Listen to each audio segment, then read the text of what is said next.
Hi, everybody. Good morning. This podium is very high.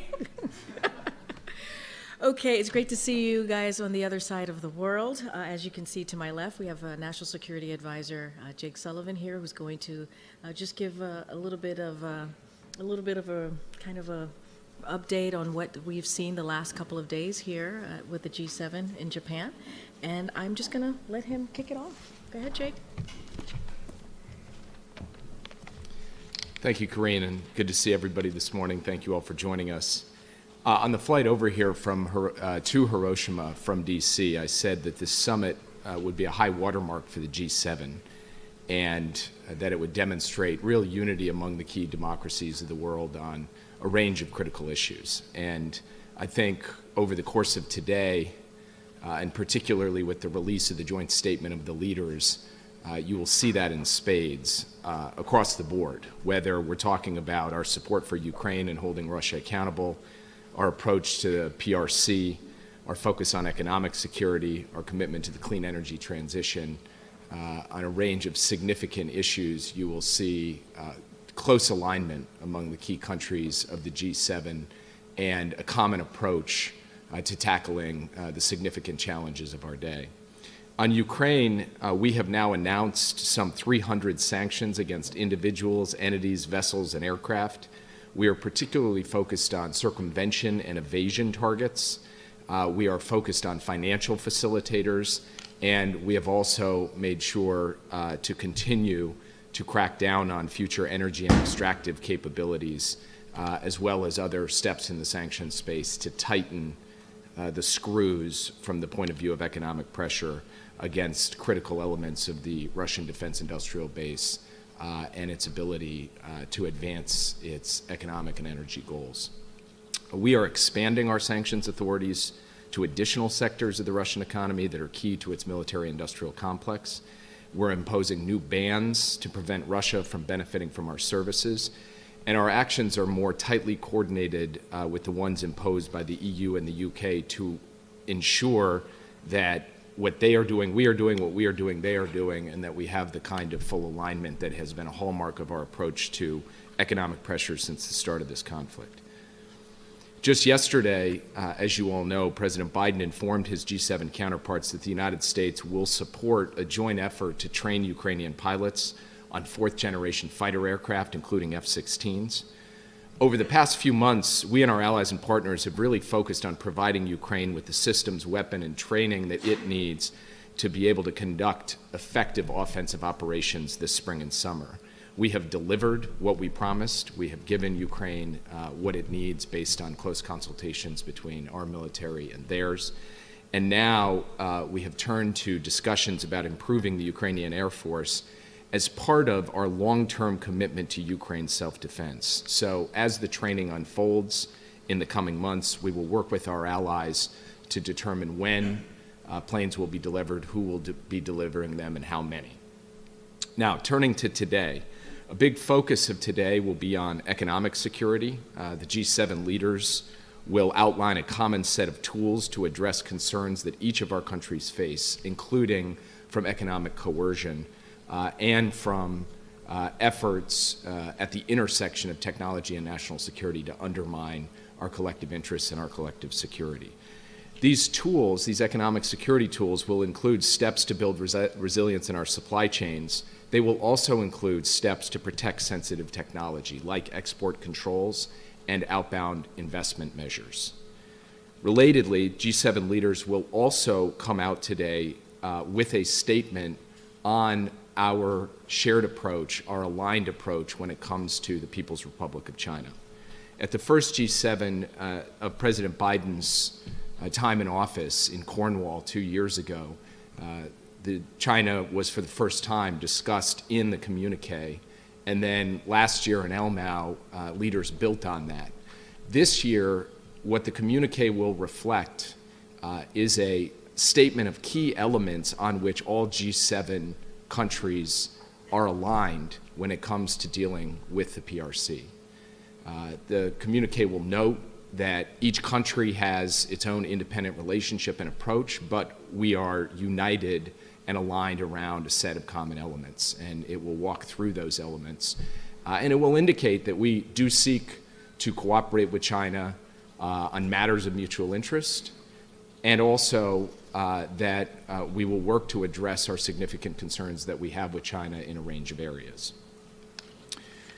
We are, as President Biden has said, as I have said, as others have said, and to borrow a phrase from the European Union itself, looking to de-risk, not decouple from China. The other major element that the leaders will talk about today is how to ensure we're fully aligned around the need to deliver bold action to accelerate the clean energy transition. We know that public and private investment are key to building resilient supply chains for critical minerals and other key materials that are essential for reducing dependence on any one country and ensuring full supply as necessary to contribute to the deployment of clean energy and to contribute to long-lasting economic growth. So I think you will see a clean energy statement coming out of the G7 that really, in a way, brings President Biden's economic agenda to the global stage. His emphasis on climate action that creates good-paying jobs will serve as a blueprint for G7 action, and I think we can expect all G7 countries will deepen their commitments on a way forward there.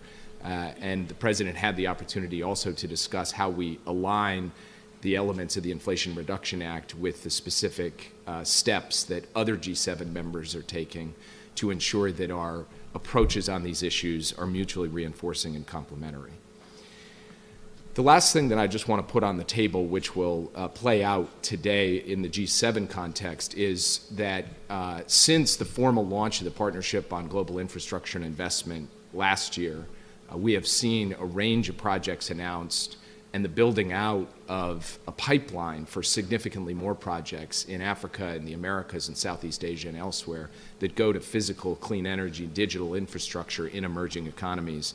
And so later today, the G7 and key partner countries will come together for an event with PGII where further projects will be announced, and also where we will bring significant private sector leaders to the table to ensure that public investment is also mobilizing private investment for this purpose.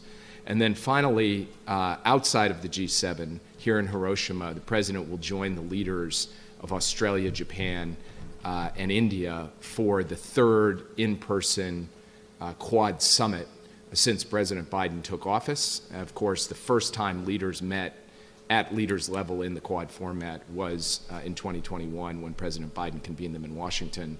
And this will be the third such summit. The President, of course, had to postpone his trip to Australia, but all of the leaders were determined to get together in person here, and you will see significant outcomes coming from that in terms of secure digital technology, submarine cables, infrastructure capacity building, and other important issues. So we've got a packed agenda. We're only halfway home. There's still a lot to accomplish, and I look forward to taking your questions. Yeah. Thanks a lot, Jake. Thank you for joining us. I wanted to ask you a question about the decision to provide training for pilots to operate F-16s. President Biden in February did an interview with David New York, ABC News, and in that particular interview he said he doesn't need F-16s now, and then when he was pressed he said there's no basis upon which there's a rationale according to our military now to provide F-16s. Now I realize you're not providing F-16s, but you are providing training for those F-16s. What's changed in any way? Well, as President Biden said, whether in that interview or right around the same time, was we weren't moving forward then, but he also indicated that we were not taking it off the table. Nothing has changed. In fact, our approach to the provision of weapons, material, training to the Ukrainians has followed the exigencies of the conflict. So in the first phase, when Russian forces were bearing down on Kyiv, the key capability they needed were Stingers and Javelins. We provided them. In the second phase, when it was more of a ground fight in the Donbass, the need was artillery and M777s 155 ammunition. As the fight has evolved, the capabilities that we have provided Ukraine have evolved. And what the President was really getting at back in February is that we were in the midst of a massive effort to ensure that Ukraine would have what it needed to be able to launch this counteroffensive this summer. And that was everything from tanks to Bradley fighting vehicles to further HIMARS and artillery ammunition, other capabilities. F-16s are not part of that mix, and the President was indicating that for the purposes of this counteroffensive, the F-16 capability, as compared with everything else I said, was not at the top of the list. But now that we have delivered everything we said we were going to deliver, so we put the Ukrainians in a position to make progress on the battlefield through the counteroffensive, we've reached a moment where it is time to look down the road and to say, what is Ukraine going to need as part of a future force to be able to deter and defend against Russian aggression as we go forward? F-16's fourth-generation fighter aircraft are part of that mix. The obvious first step there is to do the training and then to work with allies and partners and the Ukrainians to determine how to do the actual provision of planes as we move forward. So this is part of an approach to providing the necessary equipment to Ukraine based on what we see from a military perspective, from the advice of the military commanders, is required at a given point in time and a given moment in the conflict.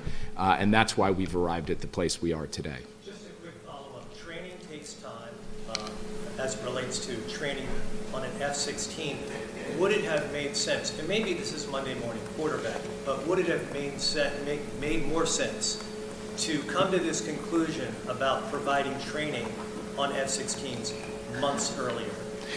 Our view is that where the F-16 fits into the fight is not right now. So if we had it right now, this is not the main focus of what they need on the battlefield for this counteroffensive. So we feel like we will be in a position to give them what they need for that future force when they need it.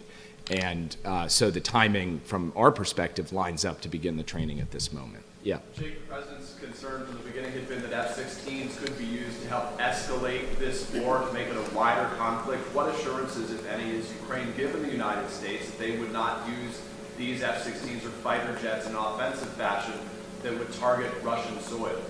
So all of the capabilities that the United States has proven to Ukraine come with the basic proposition that the United States is not enabling or supporting attacks on Russian territory. That will go for the support for the provision of F-16s by any party as well, and the Ukrainians have consistently indicated that they are prepared to follow through on that, and in fact we have seen them follow through on that with the provision of Western equipment when we have given it to them. Let me follow up on timing. We heard from the Assistant Secretary of Defense a matter of months ago that training could take as many as 18 months. Could be half that time, some other officials have indicated. In either case, that would take us to the 2-year mark in this war. Isn't that a long time to wait, to look down the road before they even have the capability to use these fighter jets? First, I'm not going to put a timetable on how long the training will take. That will get worked through the military experts. And as we have seen with other training timelines, they can be set out in the abstract and then they actually bear out in practice, you know, whether it's on the Patriot or HIMARS or other systems. So I'm not going to circle a date on the calendar. I would point out something that I think gets lost in the whole debate about fighter jets, which is that the Western coalition has in fact been supporting the provision of spare parts and other necessary components for Ukraine's existing Air Force, which they are using in this fight. And of course, we've provided HARM missiles and other things to enable those aircraft to be able to deliver a capability. Some Western allies have in fact provided Soviet-era aircraft, MiGs. And so the question for us is, as that stock of MiGs begins to go down, as we look to a long-term transition to a Western fourth-generation fighter aircraft, how do we make sure to make it in a way where Ukraine will sustain an air capability throughout? We feel confident that they will be able to do that, that they continue to have that air capability. As it degrades, of course, this new capability will come online. Yeah. Just clarifying that the statement on outbound investment screening, that the entire G7 is going to endorse that concept, and what does that look like in practice, since I don't think these countries actually have, including the U.S., have a legal framework to actually do that? So there will be a reference to outbound investment screening in the joint statement that comes out from leaders. I will not get ahead of that statement. You'll see it when the statement lands. It will not get into legal details or particular applications. It will speak to the broad tool and then each country will have to determine for itself how it approaches that issue. For our part in the United States, of course, it's no secret that we have been working on developing the legal authorities for a targeted set of outbound investment controls. And at the appropriate moment, we will, of course, lay that out. That moment, we felt, should come after we had the opportunity to do full consultations with G7 partners. So this is an important milestone as far as that goes. I can't share anything today. Yeah. What can you tell us about how President Zelensky is getting to Japan, and to what extent was the U.S. involved in keeping him safe on the way?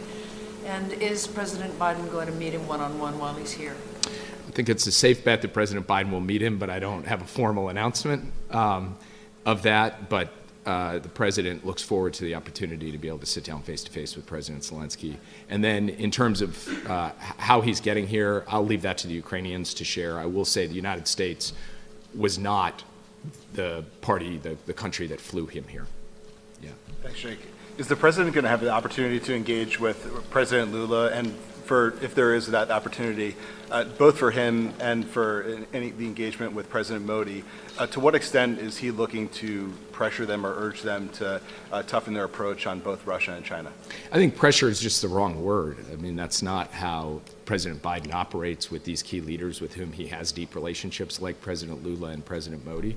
But he will look for the opportunity to speak with both of them about the constructive role that each country can play in supporting the most basic and fundamental element of any outcome, which is sovereignty and territorial integrity, which is sacrosanct in the UN Charter. And of course, Brazil has supported several of the key UN General Assembly resolutions in this conflict. The president will thank President Lula for that. And the reason Brazil has supported them is because the underlying element of those resolutions has been this principle. So that's really where the president wants to drive things in the conversation with the key emerging economies who will be here. He will also want to talk about a lot of things beyond Ukraine, including PGII, how we mobilize investment in those countries, how we evolve the multilateral development banks, how we deal with the debt burdens these countries are facing. So Ukraine will be a topic, but one of several key topics that he will have with these countries. Yeah. Thanks, Jake. Has the president sought to or been asked to give any reassurances related to the debt limit negotiations that he's continued to be engaged in? And I guess in your conversations, has anybody brought it up to you with any level of concern or discomfort? It is definitely a subject of interest here at the G7. Countries want to have a sense of how these negotiations are going to play out, and the president has expressed confidence that he believes that we can drive to an outcome where we do avoid default. And part of the reason that he's returning home tomorrow rather than continuing with the rest of the trip is so that he can help lead the effort to bring it home. This is not generating alarm or a kind of vibration in the room. I would just say that the countries are keenly interested in what is a significant story, and the president has been able to tell them that he believes that we can get to a good result here. Yeah.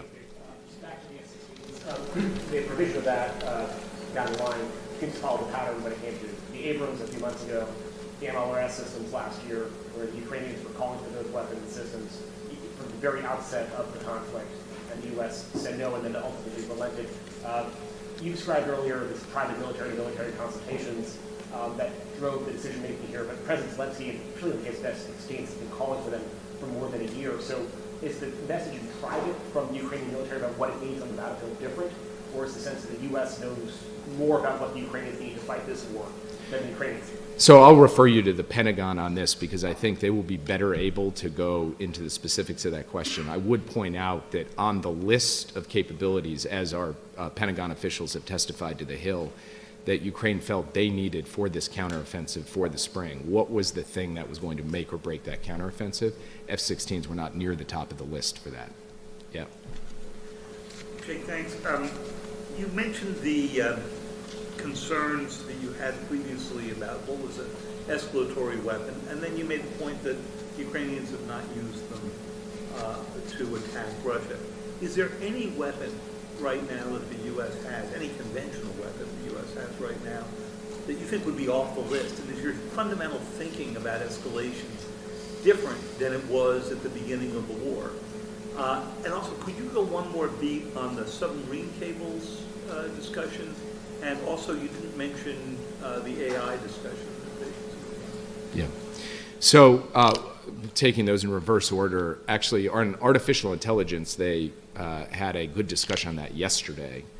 So I guess I was kind of looking forward to today as opposed to reading out yesterday, which I should have done. But in the section on the global economy, President Biden briefed leaders on the meeting, the high-level meeting held at the White House with the key CEOs of the frontier artificial intelligence companies, the actions that the U.S. government is taking to work with those companies on a framework that manages the risks while facilitating the opportunities of artificial intelligence. Other G7 leaders spoke to this issue as well. I think this is a topic that is very much seizing the attention of leaders of all of these key advanced democratic market economies. And there are two elements to it. One, what is each country going to do within its own laws and regulations and its own work with the private sector in the respective jurisdictions? And then second, how do we come together in an international format to effectively try to align approaches so that we're dealing with this incredibly fast-moving technology with these incredibly far-reaching implications. So yesterday's discussion was a good start, a good basis for that, and leaders have tasked their teams to work together on what the right format would be for an international discussion around norms and standards going forward. On submarine cables, I will let the Quad statement speak later today on that, and we can follow up with you on it. I'm not going to preempt the opportunity for the four leaders to come together, and then there will be an outcome document from it that will touch on that issue, among others. What's the concern? Well, I would just say that there is a need, this goes to infrastructure, there is a need to continue to lay cable to be able to advance telecommunications and other connectivity issues, and the Quad, both geographically and in terms of policy, wants to play a role in ensuring that we are in the game when it comes to the provision of financing for those cables, and that they get constructed in a way that's trusted and secure. And then finally, on your first question, when it comes to the question of escalation, of course, you know, the United States government is a learning organism. This conflict has been dynamic. It has unfolded over time. We have not just had a static view of either the battlefield or the participants on the battlefield, the Russians and the Ukrainians. So, of course, our view has had to keep up with what we have seen to be the steps taken by Russia, the reactions to the provision of assistance over time. But fundamentally, the president's core precept, which is that we are going to do everything we can to support Ukraine in its defense of its sovereignty and territorial integrity, and we are also going to proceed in a way that avoids World War III. That precept has remained intact. How that gets applied in practice, we have tried to fit to the circumstances as we find them along the way. Yeah.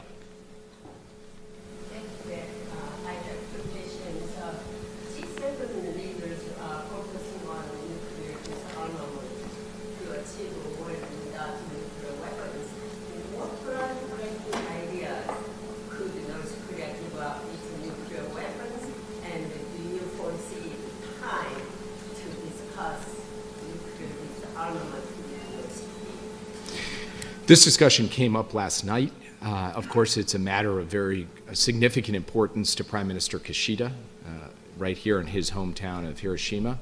And the leaders expressed their desire to move towards that ultimate objective while dealing with the very real and significant nuclear threats that we face today, including the one from the DPRK. The leaders agreed to stand behind the basic proposition that we seek the complete denuclearization of the Korean Peninsula, and we will continue working towards that. Can't put a time frame on it, of course, and we will have to continue to align our approaches carefully, particularly with Japan and the ROK, but also with other countries that want to reduce the threat posed by North Korea's nuclear program and by the possibility of proliferation. Yeah.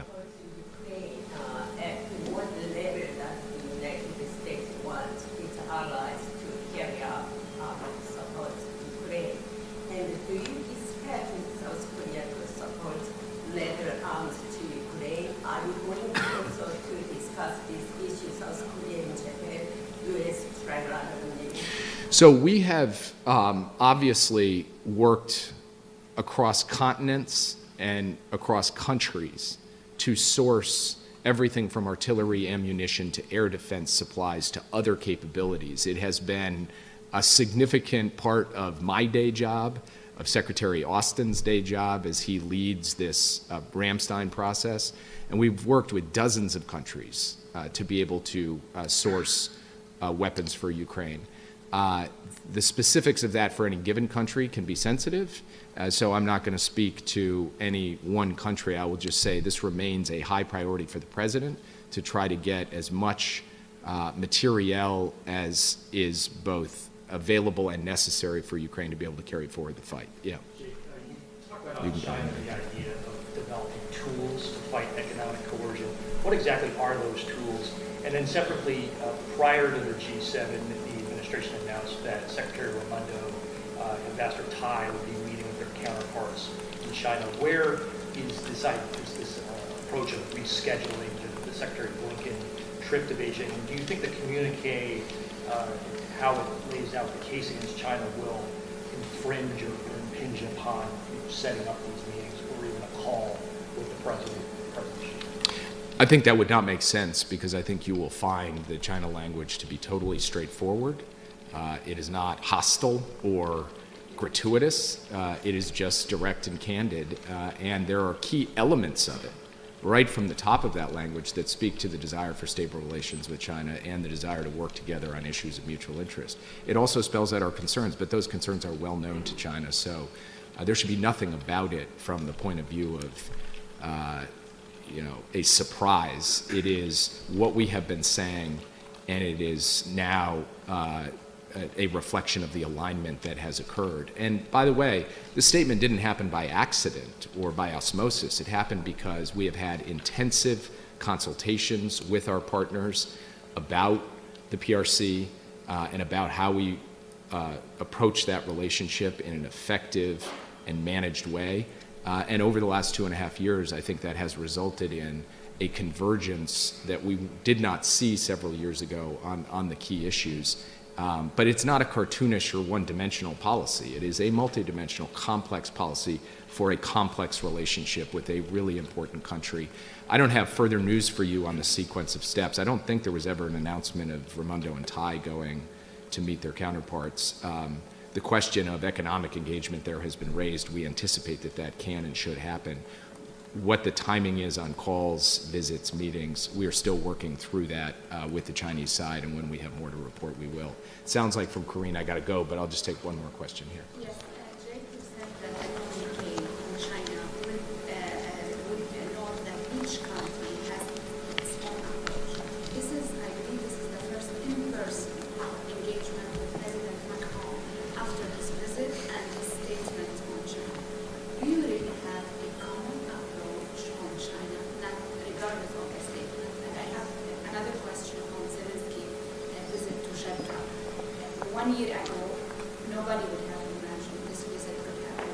What message can we carry this visit, and how can we put pressure? The visit to where? To Jeddah. Oh, Jeddah. Okay. So on China and Zelensky. Yeah, so on the first question, you guys will be able to read for yourself what the communique says and ask, does it or does it not reflect the basic approach of France and every other G7 member? I think you will find that it does. I don't think there's anything in it where there's a difference between word and deed. And then as far as President Macron is concerned more broadly, the president had the opportunity to speak with him by phone following his visit and to go into some detail on how that visit unfolded. And they had a very good, constructive conversation about that. On Zelensky and Jeddah, we haven't had the opportunity, of course, to hear from the Ukrainians directly on that visit because they've been in transit. But of course, President Biden will have the chance to hear from President Zelensky how that visit went. We think it's a very good and significant thing that he was at the Arab League and had the opportunity to make the case from the Ukrainian perspective for the world to support Ukraine's sovereignty and territorial integrity. Thanks, everybody. Thanks, James.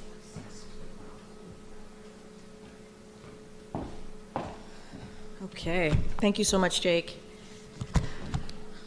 Just a couple things at the top. I know there's a lot of interest in the debt limit, so I just want to say a few things here.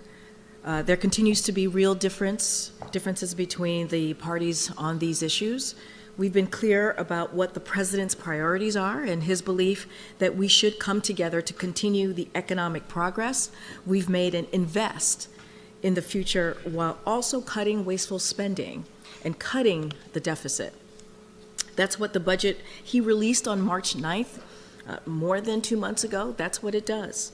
It reduces the deficit by $3 trillion over 10 years by cutting wasteful spending on things like subsidies for big oil, which made $200 billion in profits just last year, while at the same time building on the progress we've made, reassuring American jobs, cutting costs for Americans, and investing in our future. The president has already shown that while he is not insisting on his approach, if Republicans in Congress were serious about cutting the deficit and about finding a bipartisan agreement, reasonable bipartisan agreement that can reach the president's desk, they'd be looking at cutting that kind of unnecessary wasteful spending. So look, there's no question we have serious differences, and this is going to continue to be a difficult conversation. That's not lost on us.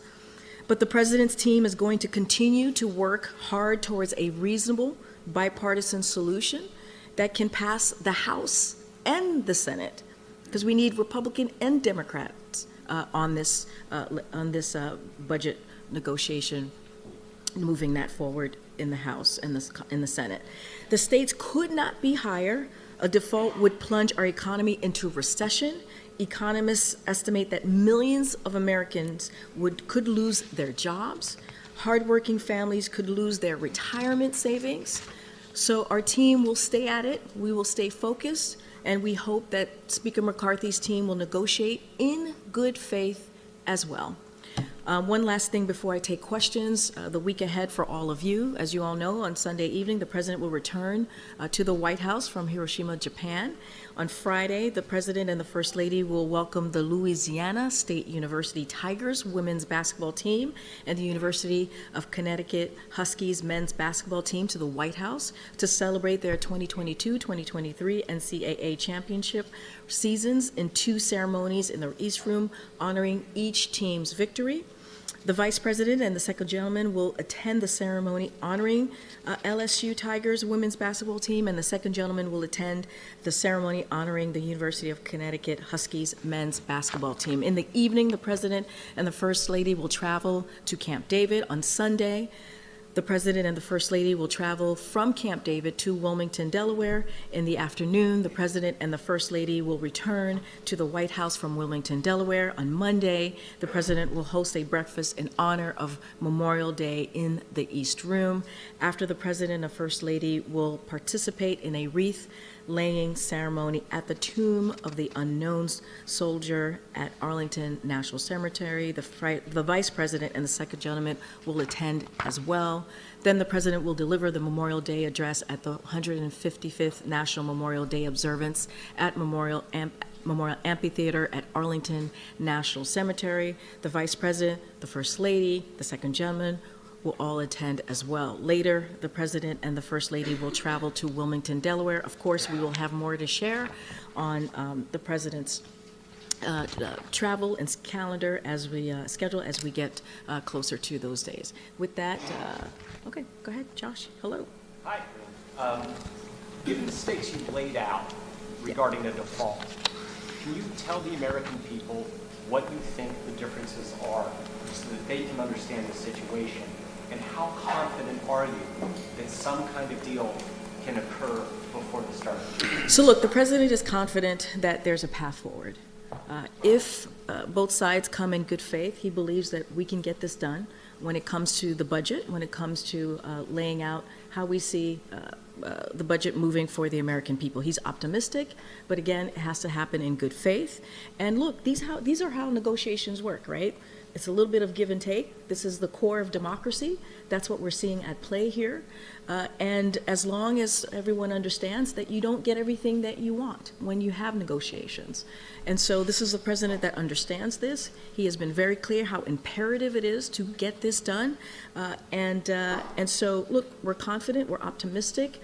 We're going to give the negotiators, the budget negotiators, some space, some room to have these conversations. As you know, they met evening in local time, and it just broke up right before we came to the podium. And so we're just going to make sure that the president's team continues to do their hard work and gets to a deal. And any transparency on those differences? So look, I mean, we've been very clear. We've laid out what our budget is. I just said at the top, right? The president has been very focused on continuing to cut the deficit.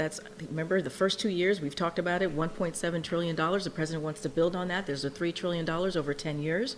And so we've been very clear, and I've said at the top, and I've said many times, if Republicans are very serious about cutting the deficit, then they would do that. Then they would look at the wasteful spending that we're seeing, that those subsidies that go to big oil companies, that go to big pharma. The president laid out how he's going to do that. $200 billion in profits. That's not necessary. And so instead of putting forth ideas or proposal that's going to hurt the neediest among us, that's not how we should move forward. And so it's been clear. We put out our budget in March, almost 2 months ago. We've seen what the House Republicans passed at the end of April. And so it's clear where each side stands. Yes. Go ahead. Thanks. Just two on the debt limit. What exactly is it that the White House has told Republicans that you all might not be able to sell to Democratic members? Is it spending caps? And also, is the president going to speak, or does he have plans to speak to Speaker McCarthy, given the sort of hiccup that happened in the talks last night? So look, I'm going to start with your last question first. Just to give a little bit of color, the president was updated by his team last night. I'm assuming he will be updated momentarily by the team. We can anticipate that. So he's being kept up to date daily, as we have said, multiple times a day. So the president is all over this and is going to continue to follow the negotiation and stay in touch with his team throughout the weekend. So we can expect that. As it relates to your first question, the spending caps, look, not going to negotiate in public. The conversations are clearly happening earlier this morning, our time, later in the evening, clearly their time. And so we are optimistic, the president is optimistic that we're going to get to a reasonable budget negotiation, a budget agreement here, a bipartisan budget agreement, as I stated at the top. This is something that has to pass the House and the Senate. It's going to need both Democrats and Republicans, just not going to negotiate from here. But we've been very clear where the president stands on his budget. As you know, as I mentioned, he released that on March 9th, as you all know. Go ahead, Jeff. Thanks, Karine. Your tone has shifted a little bit from 24 hours ago in terms of optimism versus focusing on serious differences.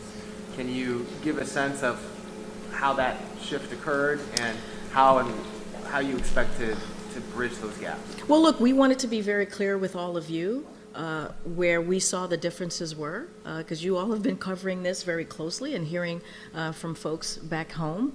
But we are still optimistic. There is a path forward. There is definitely a path forward. We all know negotiations, as I just stated moments ago, is very difficult. We know that.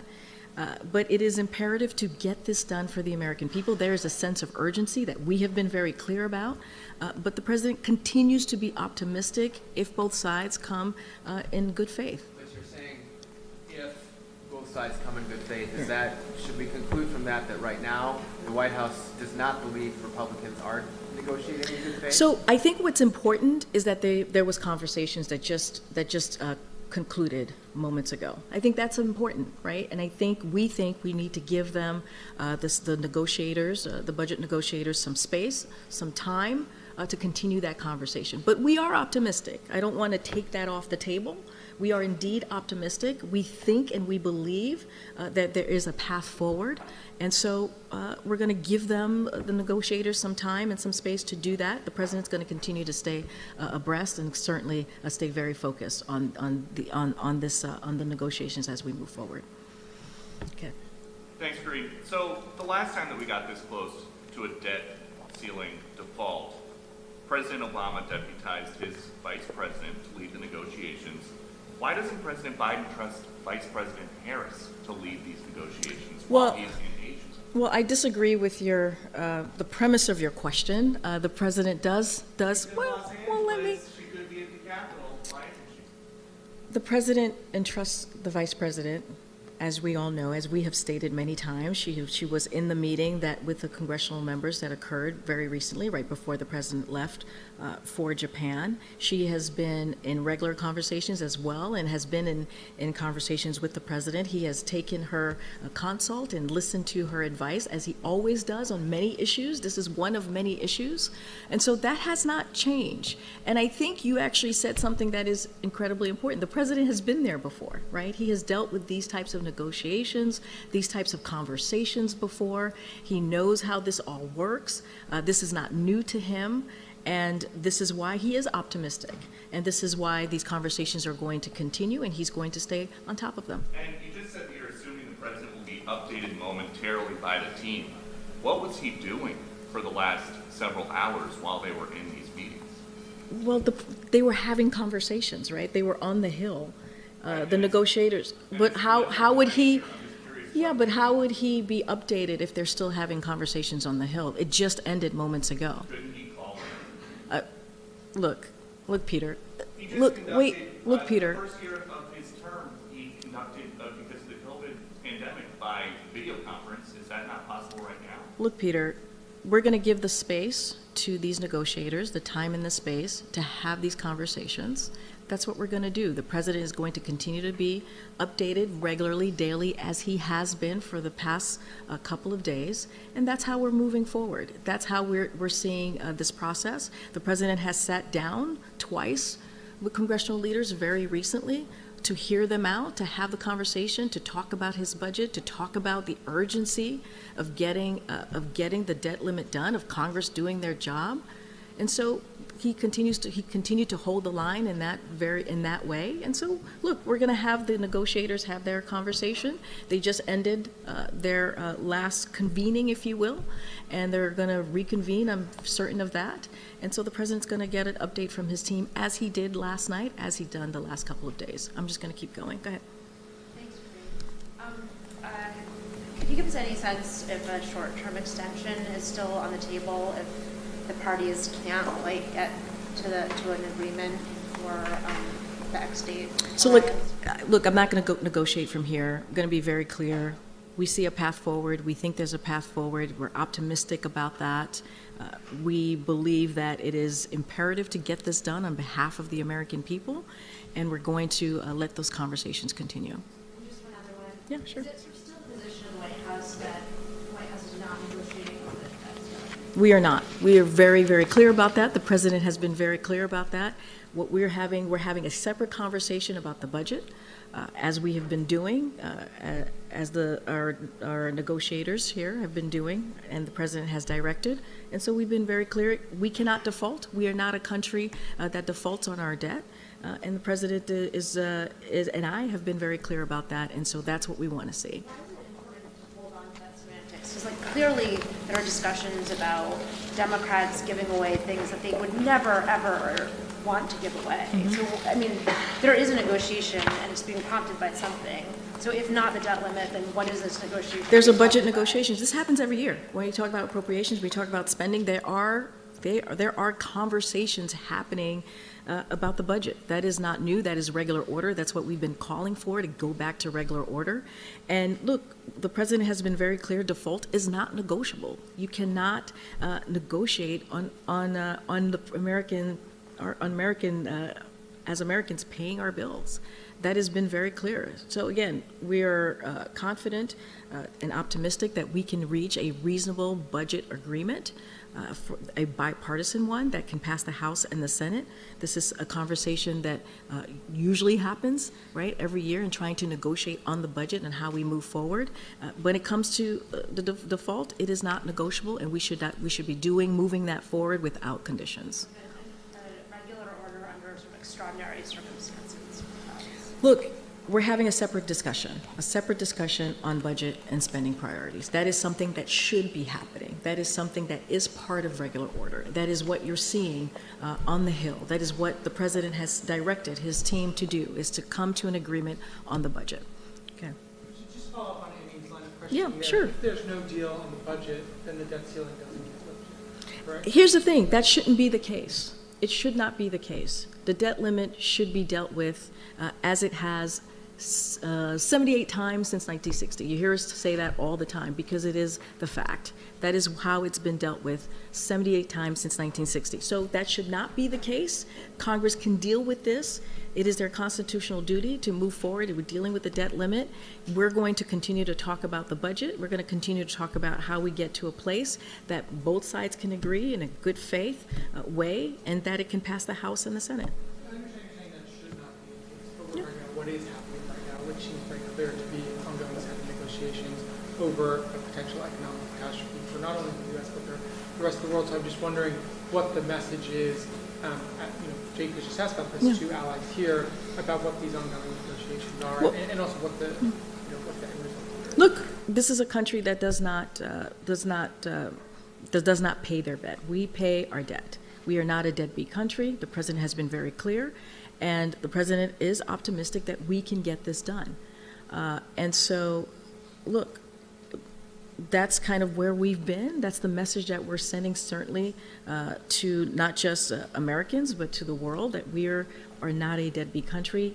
When it comes to default, it is not negotiable, and Congress has to get this done. Thanks, Karine. Doesn't the White House participation in the negotiations, though, set a dangerous precedent? That if Republicans hold out on raising the debt limit, they can bring the White House to the table and possibly bring concessions on spending. Say that last part again. That if Republicans hold out and refuse to raise the debt ceiling, they can bring the White House to the table and bring concessions on spending. So look, here's the thing. They cannot be holding the American economy hostage. They can't. It is going to trigger a recession. It's going to potentially could lose millions of jobs. These are the facts coming from economists. This should not be happening. And it's going to hurt, devastate retirement accounts. There are consequences here if the debt limit doesn't get done. And so it cannot be held hostage by Republicans. We have been very clear, by these MAGA Republicans, by the Speaker, we've been very clear about that. We have continued to lay out what the consequences could be, not just to members of the Hill, but to the American people, so that they know this could be what happens if Congress doesn't act. So look, the president has held the line on this. It is not negotiable. We should not be negotiating on the debt. This should be done without conditions. Now, we're holding this separate conversation on the budget. That is something that we have been doing for some time now. The president has been clear how he sees moving forward with the budget, and so we're going to have those conversations. But it could lead to a catastrophic economic circumstances if this doesn't get done. I have a question about the logistics of this, because you say that they're separate conversations, but what's going to happen when the legislation hits Congress and in it is to raise the debt ceiling, but it comes with fiscal spending cuts? Well, we're not even there yet. Right now, the negotiations are happening on the budget. That's where we are. We believe that we can get to a good place if it happens in good faith.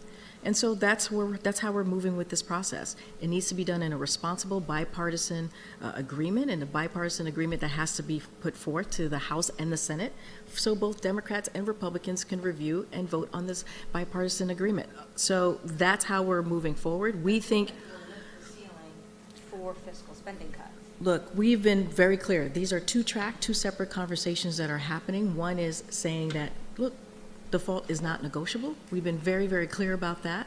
And having a conversation about the budget, which is something that is supposed to be happening. That is not unusual. The budget conversation is regular order. Appropriations conversation is regular order. Spending conversation is regular order. And that's what you're seeing from negotiators on the Hill right now.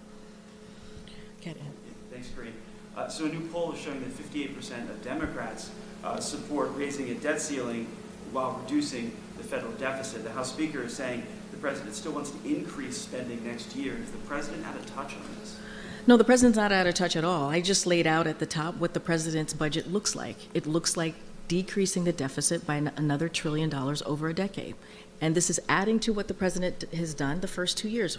decreasing the deficit by $1.7 trillion. The president has been very clear that he wants to get rid of that wasteful spending. That's why he's making sure that the wealthy pay their fair share, right? When you think about these subsidies that go to the oil companies, subsidies that go to big pharma, if we're really serious about cutting the deficit, then we would look at these wasteful spendings. That's what I have said. That's what the president has been very clear. It lays it out right very clearly in his budget on March 9th. So, and the fact that there's been interest from other world leaders in our debt ceiling talks, has the lack of a deal caused the president's stature here to take a hit? Not at all. Okay. Hi. Yeah, just following up on that point about the reaction of the foreign leaders. Jake was saying countries want to have a sense, they're keenly interested. Is that a slightly mild way of putting it? I mean, presumably they're more than just keenly interested. They must be dying to know what's happening, right? Well, you heard from the National Security Advisor who's been in these meetings over the past 24, 36 hours, and he's laid out what he's been hearing and where these leaders are. I'm just not going to add to that. And so, look, he said there's interest, but it's not a hair on fire type of situation, but there are certainly interests. Look, these are the largest economies, right, in the world that the president is meeting with. We've talked about how strengthening the global economy is incredibly important. And so, but I'm not going to go beyond what Jake has stated here. Could you just briefly talk about how the difficulties of the president choosing which part of the trip to cancel, how the way, the one terrible situation of being out of the country, things were falling apart, or the other terrible situation of saying to the world, sorry, I can't come and talk to you because I'm dealing with, how he reached the balance. Well, as you know, he's going to have that quad meeting today, where he's going to be meeting with the leaders that he was going to have a sit down conversation with in Australia. So I think that'll be very important. You all will we'll see that at the top. It'll be a pool spray that we've all provided. So that conversation is going to continue, but here instead of Australia. That's how important the president believed it would be. I put out a statement on this just last night, why the president wanted to do this, because he believed having that conversation, the Indo-Pacific is clearly incredibly important, and he wanted to meet with the leaders, and it's going to happen here. So I would, just make sure that we want to highlight that. Look, we've said this many times before, the president could be the president anywhere. Of course, he understands that X date that the Treasury Department put out, which is right around the corner, right? He wanted to get back in time to deal with the situation and to be back in the States and to make sure that these things get done. All right, I think we're gonna have to wrap it up soon. Go ahead. Thanks, Karine. Can you explain the White House position about what happened in the past 24 hours? My understanding, just less than half a day ago, was that the president was optimistic that there was going to be movement towards a deal half a world away. The Speaker of the House also talking about a path to getting an agreement, and something changed. So what's your perspective about what changed between those comments and today when you're before us? I'm not going to negotiate from here, but clearly there are differences between the parties on budget issues, and these types of negotiations are never easy. They're just not. When it comes to negotiations, they're just not easy.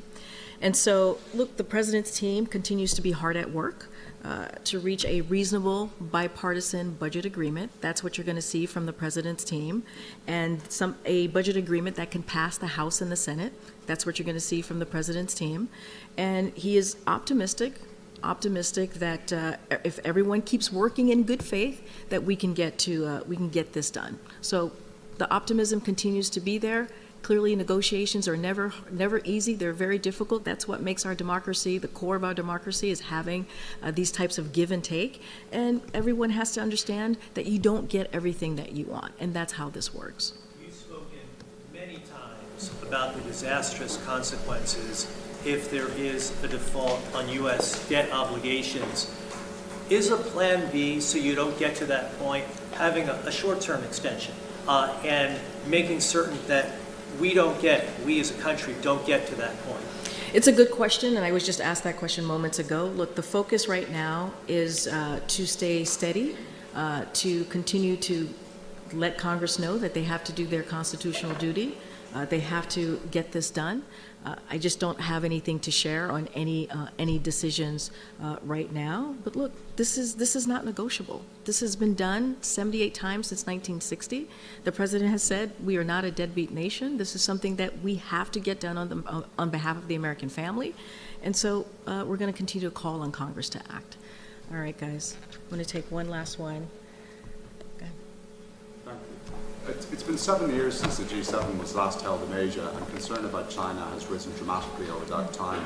As important as Zelensky's visit is here, is there any concern from the US that it will dilute the focus on China that the G7 was going to have? No, not at all. This is, as I've stated many times before, this is a president that can manage different things at the same time.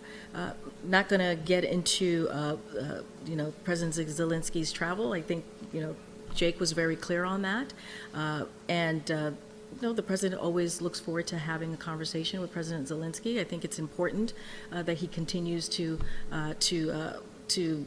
be here at these types of summits and share an update of what's going on and what's happening. And as he has seen, as you all have seen, from the G7 world leaders and Europe more broadly and other countries across the world, that we have come together to make sure that Ukrainians are able to fight for their freedom and continue to fight for their integral territory integrity.